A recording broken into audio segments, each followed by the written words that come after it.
I'd like to call the meeting of the Development Review Board to order, August 7th, 2012. Let me start by introducing the members present this evening. Dan Mollenberg, Charles DeCouris, Bill Surdam, Ron Alderman, Barry Hurst. I'm Charles Kopp. Mike, Dan Monks is our zoning administrator, and Nancy Lively is our recording secretary. Okay. First item on our agenda are the minutes from our last meeting. Any changes? Yes, Charles. Vote to approve. Second. Okay, vote to approve. Second, all in favor? Okay. We have a sign-up sheet. It's right across the way there. We ask that anybody who speaks this evening to sign that, and it includes the following oath statement. I solemnly swear or affirm under the pains and penalty of perjury that the statements I make, testimony I give, and other evidence I submit to the board at the board's public hearing on this day shall be true and correct to the best of my knowledge and belief. Again, that's right across the way. Let's see, next, disclosure of any ex parte communications or conflicts of interest regarding matters before the board this evening. Don't see it. No. Okay. Our first hearing this evening is Milo Campbell at 554 Gully Lane. He's seeking approval for a special event.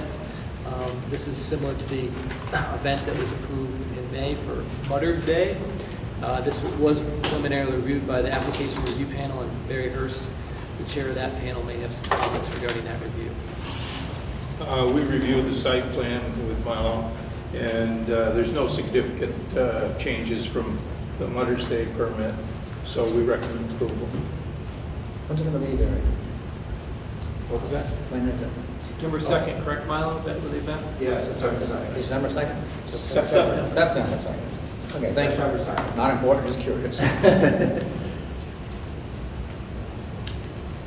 Would you like to say anything, Milo? No, it's the same thing as Mother's Day as it has been for the last 5 years. Nothing's changed except the purse has gone up for the person that wants. The same porta potty setup, Same porta fire department, and ambulance. Yep, and everything's exactly. expecting about the same size crowd. Yeah, hopefully. We actually had to turn them down the last time. Shut the road down. Milo, it's the same as in the past. I asked the same question before. There has not been any issues up there, has there? Never been an issue. I make sure of that. Any other questions? Any questions from the audience? See any? Have a motion? Move to approve. Second. Got it. Second. All in favor? You're all set, Milo. Thank you, guys. Okay, next item on the agenda this evening is the Green Mountain Mennonite Fellowship at 2892 Chapel Road. These folks are seeking approval for a new 51-plot cemetery. This is a preliminary hearing tonight, so this is the first of two required hearings. And you'll see John Indris, who's representing the applicant this evening.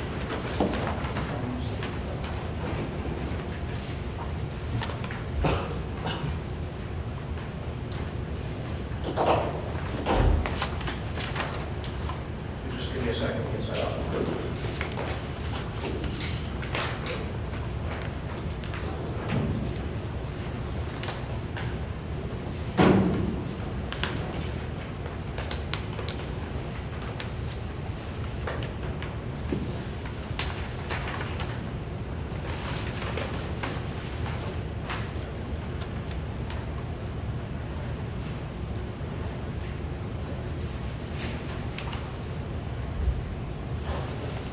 As Dan said, my name is John Indris, and I'm here on behalf of the Green Mountain Mennonite Fellowship. They own about 14 and a half acres of land on Chapel Road. And what they are proposing is a private cemetery, 51 lots, for the purposes of the Mennonite Fellowship. The plots aren't necessarily available to the general public. The location of the cemetery is roughly about 350 feet, more or less, south of the existing Green Mountain Mennonite Fellowship Church on Chapel Road. Used to be the Church of God property years ago. And it'll be located roughly 200 feet off of the westerly edge of Chapel Road, behind existing lands, lands owned by Mrs. Leach. And it is basically a vacant section of woods right now. So the proposal is, if we can zoom in, you can see this is the church property up here, and the cemetery is outlined down below. Actually, this is sideways.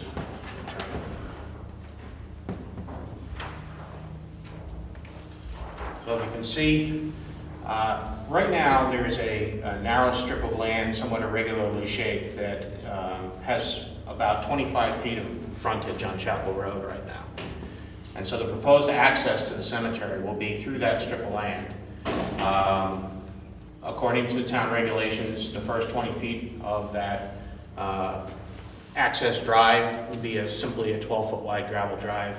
First 20 feet would be paved in accordance with the town regulations, because Chapel Road obviously is a paved road. And we'll come in with simply a T, and then the cemetery will be southerly of that. This is not for general parking or anything like that. The intent of the fellowship is to create a trail system, simply walking trails back to the church area. So if there's any visitation or anything like that, people won't be parking on Chapel Road. They'll try to park at the church and walk down. So we have 3 rows of 17 cemetery plots with space in between them, and you'll see the third sheet I gave you basically just indicates the dimensions. There'll be 12 feet between each row. Each plot is 4.5 by 9, which is a fairly standard size for a cemetery plot. Let's see.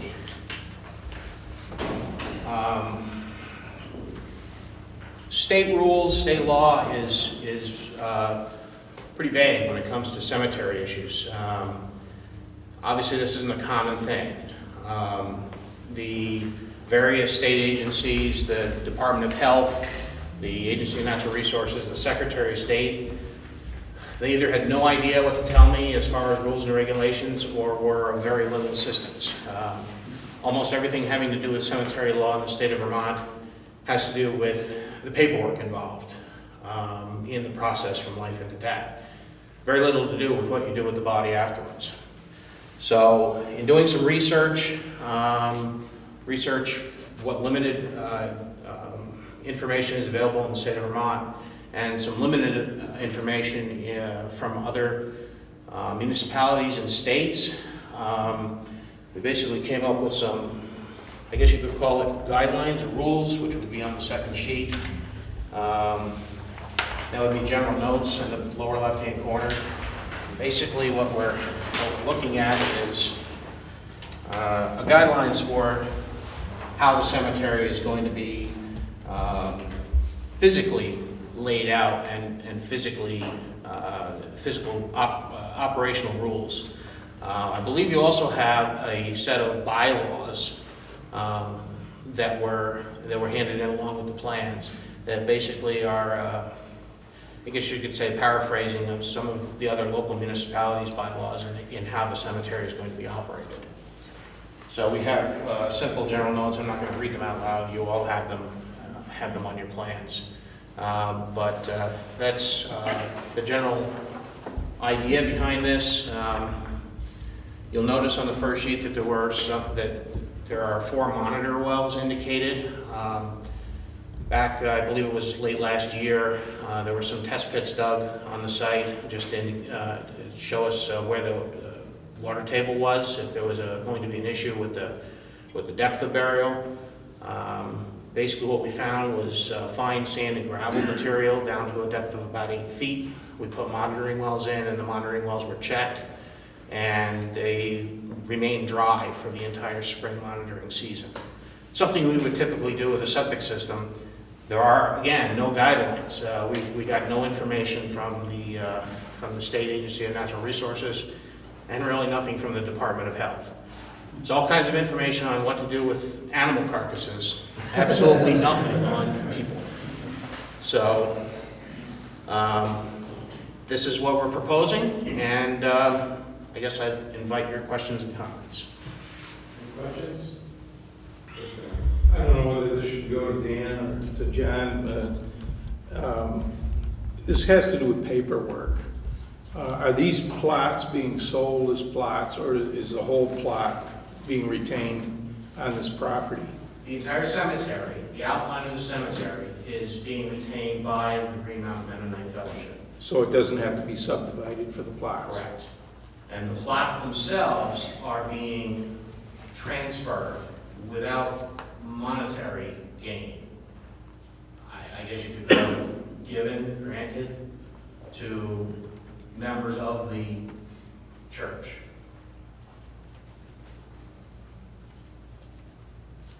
Okay, Barry. Anyone else? I understand, John, that's just gonna be a walking path down to there from the east, from Chapel Road. Effectively, if And somebody so- has to drive a mini excavator or a pickup truck or something down there to dig a grave or to do maintenance, that will be the purpose of it. So primarily, they'll be parking in their own parking lot at the church. That's the intent. Now, this parking, this walkway down to there, will there be a buffer zone there to kind of shield it from the other, leave a little space in there? As many trees as can be left will be left there. The property that the cemetery is to the west of is vacant land. I'm not aware of any development, anticipated development for that property, so. And the neighbors here are fine with that. Don't know. I assume so. I didn't know any neighbors over here. Okay. Very good.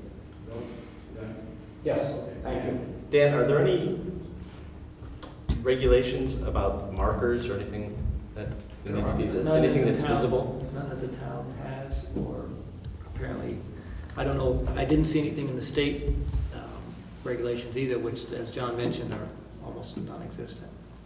It's a lot about how you set up, a nonprofit cemetery and that kind of thing, but nothing about the physical setup of the cemetery itself. Dan, I can partially answer your question. The four outer corners of the cemetery itself will be marked with granite bounds. They will have granite markers at all four corners.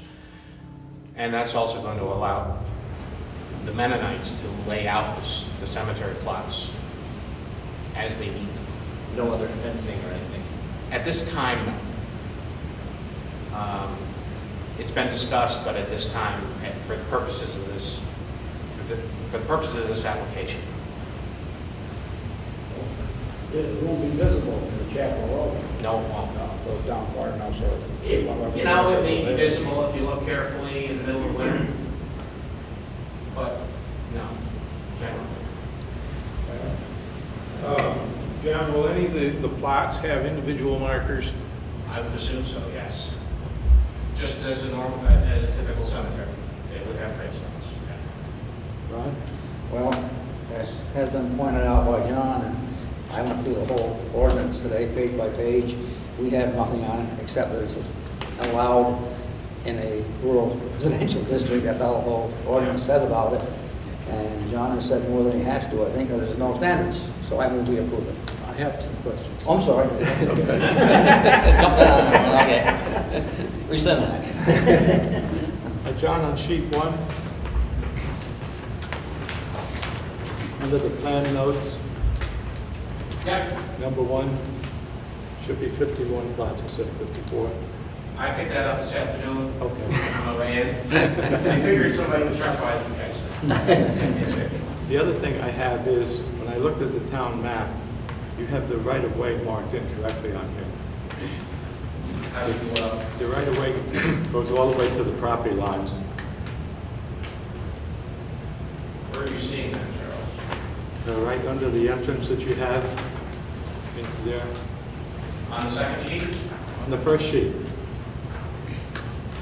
On the first sheet. Right where the entrance is going to be. Oh, I see what you're saying. Yeah. The map reference that's indicated in note 1 has the right-of-way line further out the street because Chapel Road was originally a two-road road. now it's 3. The map I looked at, it showed it right at the property line. Okay, it's, the right-of-way line is back further. Okay, There's because a note there that says right-of-way line per map reference number 1. I see that. I just didn't agree with that. Oh, okay. I guess it's just it's a reference more than anything else. Because it says on here, Chapel Road is, you got it 49.5 feet wide. Yeah, that's true. So the scale is only 25, if you got that. So if you want to go, let's go to the property line. Yeah. On the next sheet, sheet 2.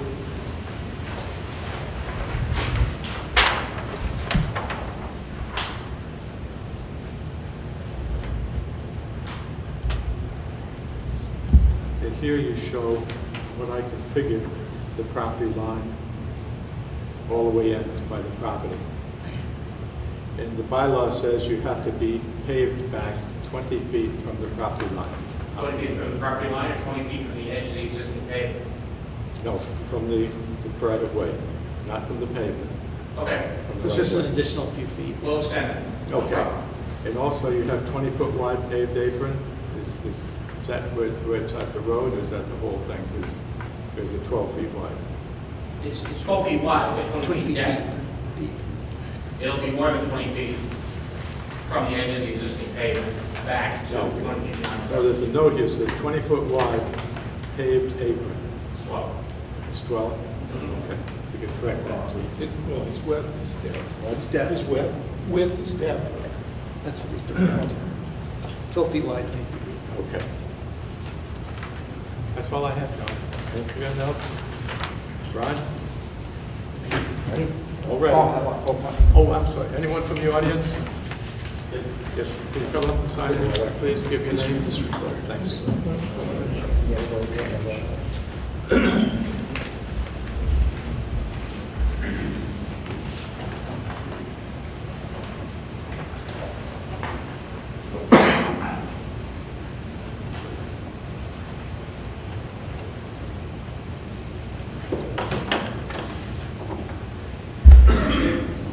Hello, I'm David Schramm. We're neighbors, me and Brenda are neighbors right next door. Our property borders the little strip of land that's going to go back to the cemetery. I guess our first main question is we were wondering why it wasn't thought of to put it behind the church and so close to my yard. We purchased this little house there, our little dream house, and had woods on 3 sides, ideal, nice and private. Spent many years fixing it up, working on it. Just this year, put a 700 square foot deck on that side of the house, which overlooks the woods right there. So now having coffee in the morning on the deck, we'll be overlooking the new cemetery. Just nothing we really dreamed or thought of. We have a good relationship with the folks over there. No problems at all. They keep the place up great, wonderful. I'm actually became friendly with several of them. It was just a change for us, and we came tonight to see exactly what the plans are, what the future plans are, and is my property now going to be bordered by paths and roads and all the details of the evening. Biggest thought was it's about 25 steps away from my leach field and septic area for the yard, and we have a perfect view of it from probably 2 sides of the house, all the windows. So we'll be in view of it constantly, and we learned tonight that it'd be not public access, no availability of us ever getting a plot there, and we're just really curious why not behind the church. I can address that. We did some test pits behind the church. There are still a couple of monitor wells located in the open field behind the church. What we found was that the water table was nearly at grade, and so it was impossible to locate a cemetery at that location. Where we were able to find good soils for burial was in that location. The further west we went down the hill, the wetter it got, and likewise the impossibility of a cemetery further down the property or underneath power lines was pretty much not going to happen. So that's the reason. And I guess my last little concern was, is it going to affect my property value at all? If I ever want to resell, is a new cemetery being right next door visible going to change the possible value of the property? Just a thought. That's it, thank you. Now I can ask the question of the, you plan on putting a buffer of trees down through there? Or leaving what trees you can there to Absolutely shield leaving that? absolutely leaving as much as possible, and if it means that we have to move the road a little bit further to the south, stay away from Mr. Schramm's property line, it's not cast in stone where that path is. And that could meander a little bit if we have to. Because what I'm hearing from this gentleman, he's trying to be a good neighbor, he just wants to shield his property from you. And I would say for all the trees that are in there, that would be enough to do. I thought there was plenty of trees down in there, right, John? There's some. Yeah. It's not dense woods, but there are some trees, and certainly a lot along the property line that could be planted. John, Mr. Schramm's property, which is adjacent, is that wooded or is that open? It's pretty open. Wide open. Oh, yeah. My lot? Yeah, there's a It's few all trees lawn. on your property. It's an acre of lawn.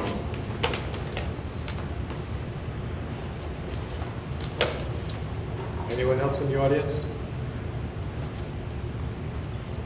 What do you want to do? Preliminary approval this week? Yeah, move it here for preliminary approval. Second now. No seconds. All in favor? Preliminary approval until the next meeting. Okay, thank you.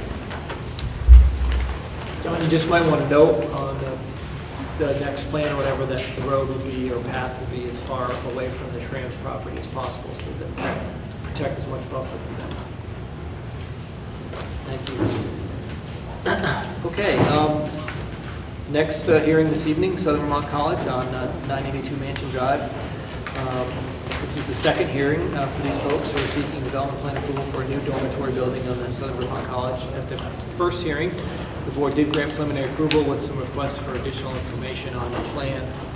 I believe those were submitted, and Jim Secor is here this evening to talk about this application.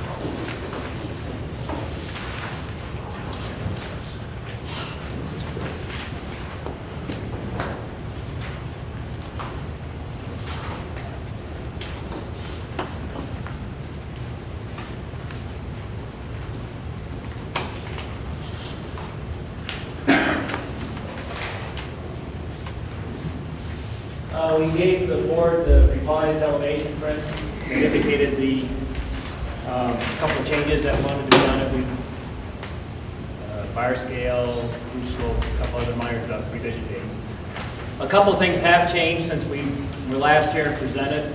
I know there was a major concern with the stormwater issues up on the property since the last project they ever completed the stormwater infrastructure. The college has taken a more proactive role. That's now been taken out of this project.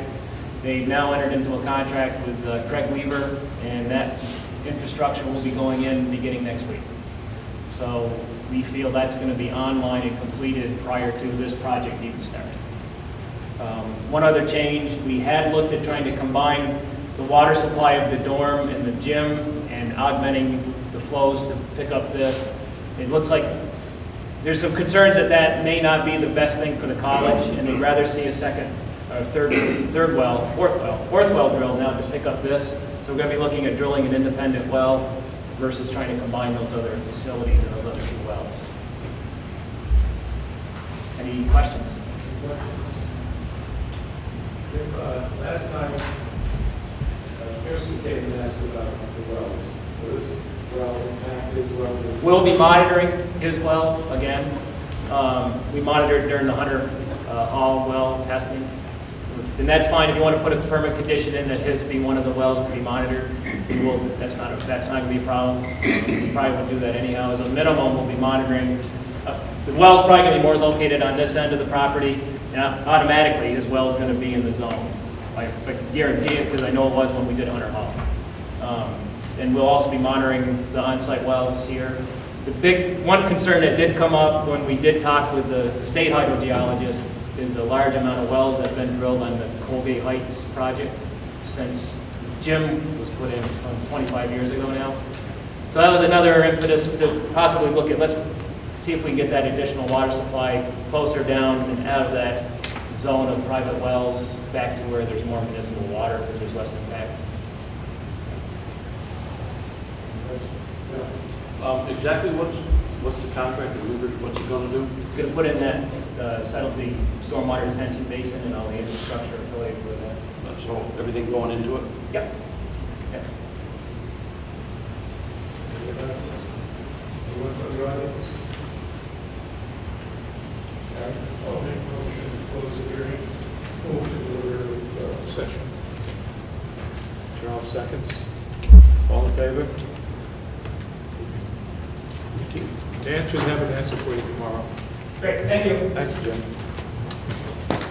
Okay, our next and final hearing this evening is United Community Properties, it's UCS, at 314 Dewey Street, seeking approval for relocation of an addition to an existing UCS building at that site. And I believe that Jeffrey Goldstone will be representing that this evening. For the first hearing, I want to introduce myself, Jeff Goldstone. I'm BMA Architects. I also want to introduce our clients. We have Ralph Venza, who is the Executive Director of United Counseling Service and United Community Properties, and Paul Becker, the Facilities and Safety Director of the same institutions. And our civil engineer is Jason Dolmich from MSK. I'm sure you're all familiar with him.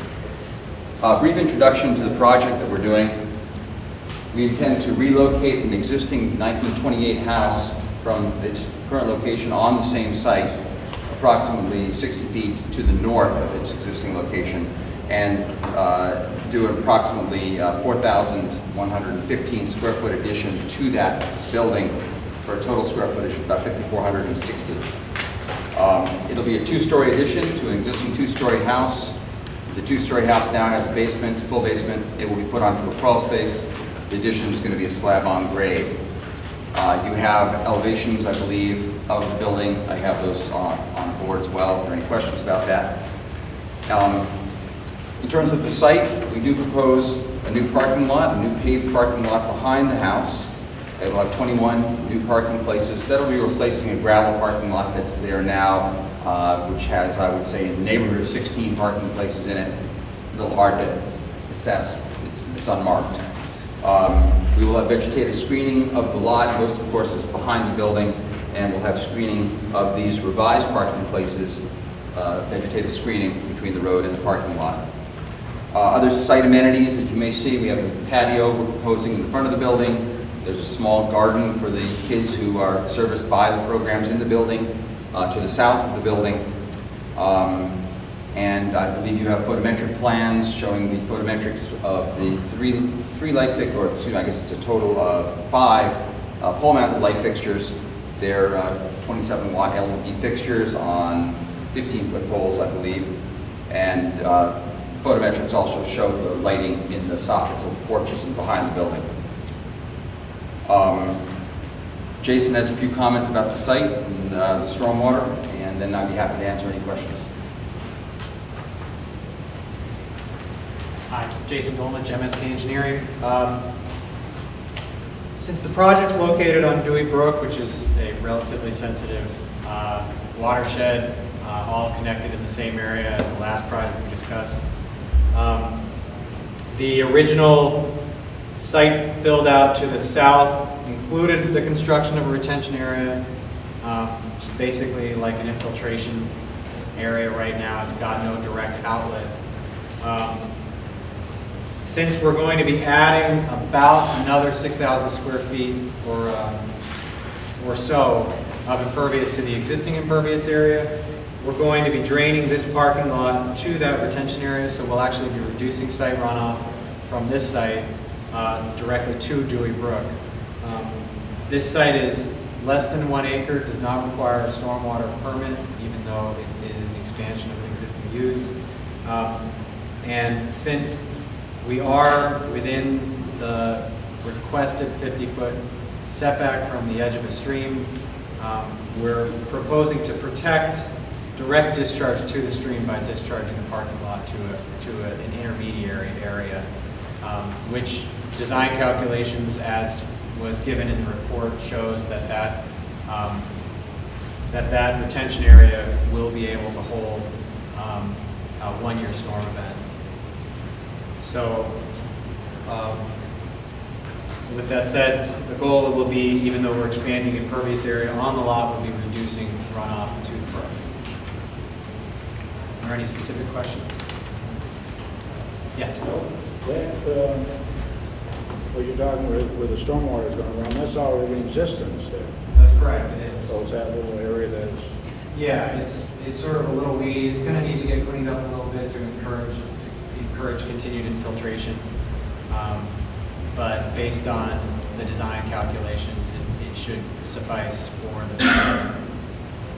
And I should point out that the property immediately to the south is owned by the same property owner. That's correct. And it utilizes that basin now. that was my next question I was going to ask you, because I see where you're doing away with the curb cut here, and they're going to have this one here, and this parking is already in existence, and I see we're going to come in next to the building. That's correct. To the south. That's correct. And I do want to point out one error. I noticed typographical errors that's sitting here. Setback, the front setback requirement is 25 feet, not 10 feet as it's on the drawing.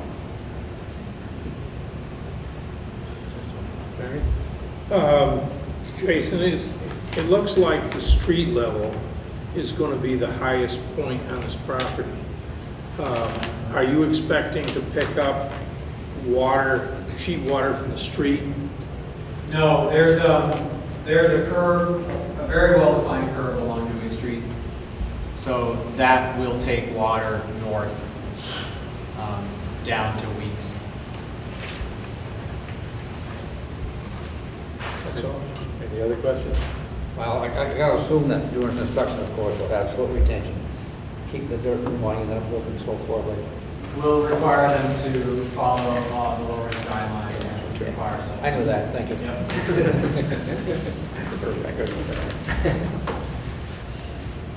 Yeah, I have a question on the drainage, Jason.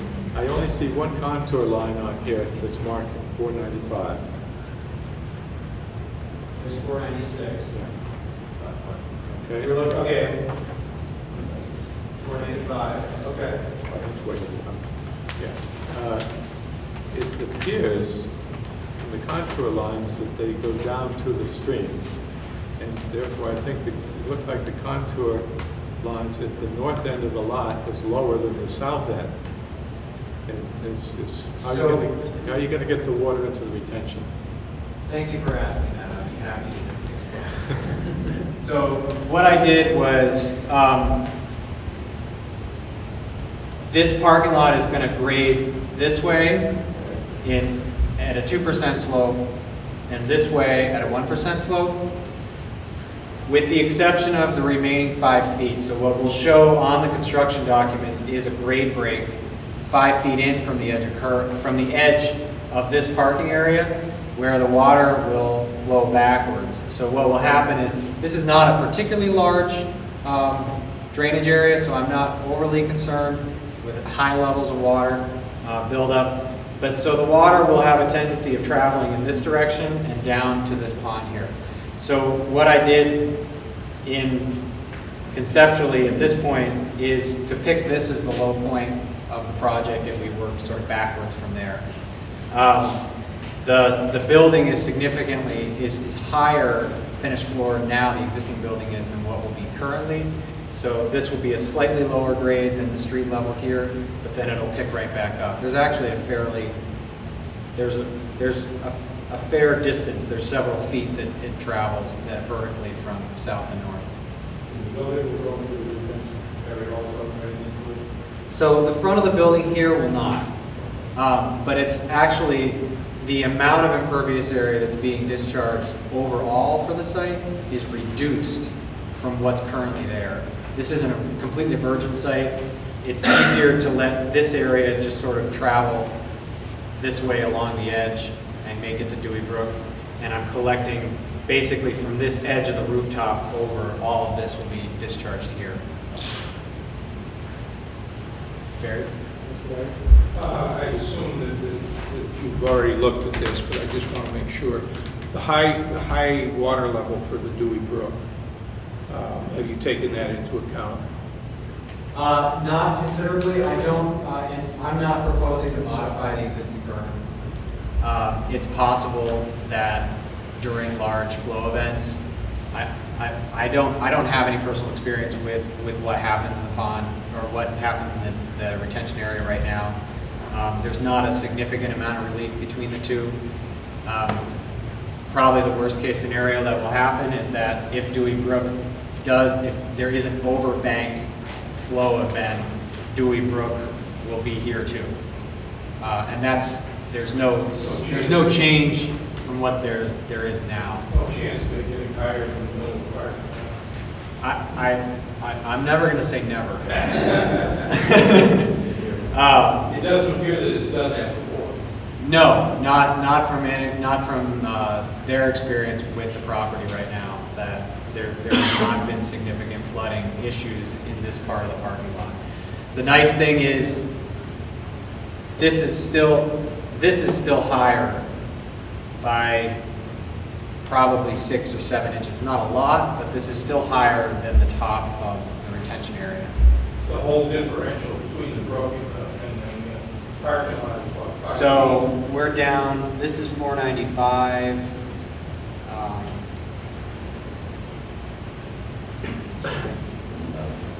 Can it be as much as 5 feet? 4. So where it says lawn is 492. See where it says lawn on there? I think which is really hip to Dewey Brook. 2-story, so 490, and we're up at 497.5. So we're 5.5. We're about 5 feet.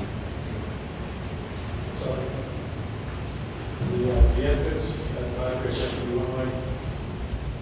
I'm sorry? The driveway? Right now, this driveway is one way, but we're talking about making this a two-way. It is 24. It's a correct. It's an adequate width to have.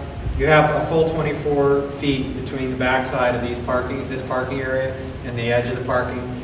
Right now, the way people drive in, it's all angle parking like this. We wanted to try to maintain as much parking as possible, so we turned this 90 degrees. And I just think this is still going to be one way, but the natural tendency for these people to park is going to be to come back out this way. And there's adequate space for that to happen. So. The location of the sign, that's where it's going to go. You say existing sign relocated, Jeff, you can speak about that. We intend for it to be next to the driveway to mark, there's an existing sign for the same program that exists in the house now. We intend to relocate the sign or perhaps replace the sign in kind next to the driveway. So the sign's right here. It's basically right in front of the porch. It'll move south. Because those shrubs is broken 4 feet high, and the sign, south. Do you really want to shrub right there? That's a good point. We should take that into consideration by either moving the sign further from the shrubs or eliminating the shrubs on the exit drive, which may be a better idea for view, so that you have better view to the road. Will it be lit? I'm sorry. Will it be lit? The driveway is not lit any more than it is with spill now. The sign, I'm sorry, no, the sign's not going to be lit. One thing, you may have mentioned it, but the rear setback, that is 25 feet, right? Not 10 as it says on the... That's the front setback. I'm sorry. The front setback is 10 here. It says 25 required, and it says rear has 10 on them. Okay, I guess what's happened is that wasn't updated properly. We obviously exceed any rear setback It's not requirements. 25. Pardon me? It's 25 on the plan. The setback Yes, is it's more than 25. The offsets to setback line should be shown accurately on the plan. I think it's 10 feet in the back, it's 25 in the front. Rear is 10. Oh, yeah, no, I'm sorry, we'll correct those. Yes, it is. You can see the setback lines on the plan, and we do abide by them, and they're correct on the plan. They're not correctly documented. Thank you. Any other questions? The motion for preliminary approval of continuance? Barry? I'll move for preliminary approval. Second? One seconds. All in favor? Hey. Thank you very much. Thank you.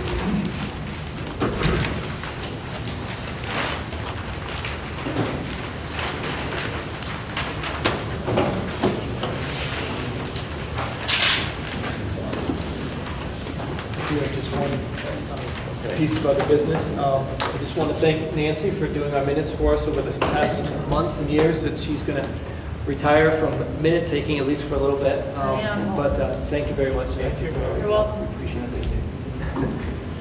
I don't have any other business. Any other business? Just yours. Need a motion to adjourn?